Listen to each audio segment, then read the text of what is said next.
अस्सलाम वालेकुम गाइस की हाल चाल है। अज का व्लॉग बनाने ते व्लॉग बनाते मैंने यार बंदा दिखा कि मैं इनको पुछदा की हाल है, पहले बाद फिर व्लॉग बनाने ते हाँ जी चौधरी की हाल चाल है, ठीक हो? वो किदा पिया है चौधरी केड़ा है यार, मुंह तो कपड़ा ते ला यार, केड़ा है खैर है तेनू? ओ की है होया, की होया दस सही की होया, की है तेन दस, मैनू दुख दस अपना की होया, तू क्यों उदास बैठा है? कीड़ा हैं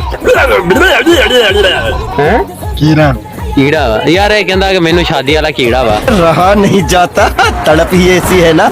नहीं सुख ते मैं कीड़ा खत्म कराना, कीड़ा खत्म कराना हाँ ना करा मरे। आ वेला आ भी कुवारा बैठा ही सामने, वीडियो देखन लग गया, ये भी कुवारा ही, ये कुवारा है, इन्हें पता ही ना शादी करा, तू कीड़ा ना खत्म करवा हैं? कहंदा भाई मैनू कीड़ा वा ते मैं कीड़ा खत्म कराना शादी दा।